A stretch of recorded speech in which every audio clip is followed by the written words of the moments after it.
Welcome, everyone.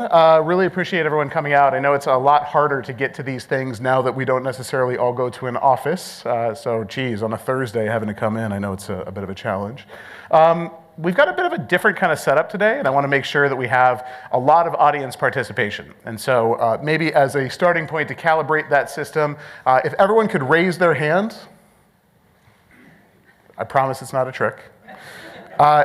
If you are coming to this CIO Summit as your first CIO Summit, put your hand down. If this is your second CIO Summit, put your hand down. All right, there's a handful of three-peaters and beyond, which is great. We actually have been doing this, I did the math on it, for about 14 years, which is kind of crazy.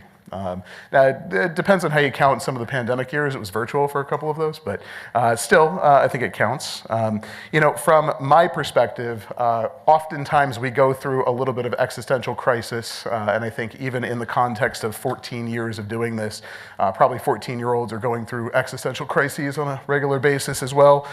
So, part of what I wanted to do is give you a little bit of the history of how this came about, why we're even here and what we're doing.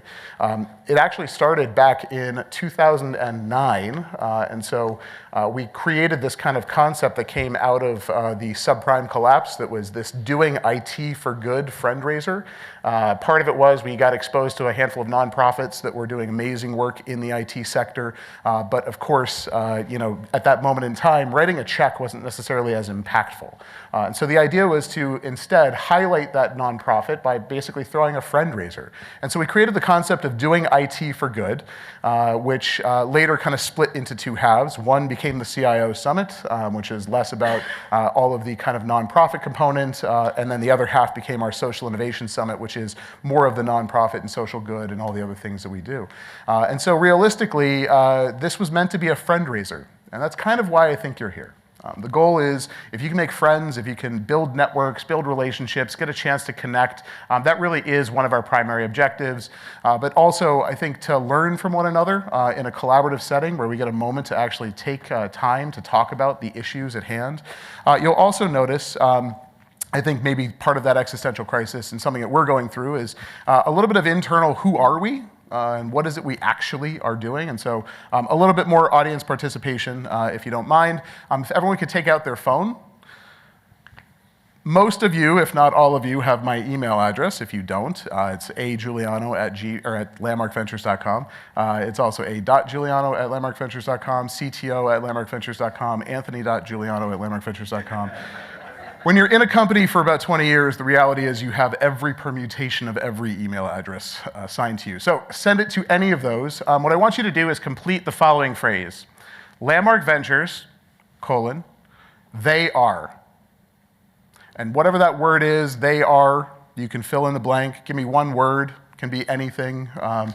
From my perspective, we've gone through this exercise internally, and so I don't want to taint too much of some of the answers that we've come up with on our side. But as we're continuing to iterate and figure out who are we and what do we want to become and where do we go, I think part of that conversation really becomes more important to understand how you look at us and how you view what we are and what we do. And so it could be, any word. If I were to say Apple, they are dreamers. I feel like you kind of get the gist. But pick anything, send it to me. Once you've sent that email, put your phone on silent and then put it back in your pocket. ajuliano@landmarkventures.com or cto@landmarkventures.com is probably a lot easier to spell. We've got a bit of a different format this year. And part of the reason for that is, having done this for 14 years, I get bored easily. I think for us, what we really wanted to do was create a new way to engage. And so don't think of what we're doing from a kind of presenter perspective as panels. In fact, our intention is essentially to create a conversation and a way for all of the panelists and all of the people who are involved to actually get value out of the conversation, regardless of whether there's an audience here. So, sorry, we're not catering to you. The reality is that all of us in this room are practitioners in some fashion or another. all of us have every right to be on this stage and to have this conversation. What I wanted to do is foster roundtables that would allow us to actually have real conversation. That's not about us interacting and having an answer that then plays out for the audience, but rather to have a conversation amongst peers on stage that it just so happens that there's an audience and bright lights. And so we'll do our best to ignore that you actually exist and focus on the conversation up here. And we've got that divided into essentially 4 sections. Section number 1 is this whole conversation around data and AI and ML, which apparently is a popular topic these days. But then we'll also be talking about modernization, which really kind of covers the gamut from infrastructure, application, cloud, all the in-betweens. We'll also have a conversation on security, because I think that's a thread that needs to be woven into everything that we talk about and do. And then last, we'll have a conversation about the people. And this year, we've really dedicated the people section and the people conversation towards women in leadership in IT, because it seems to be one of those topics that we still have to really focus on and talk about because it's not necessarily changing as quickly or as impactfully as we had hoped.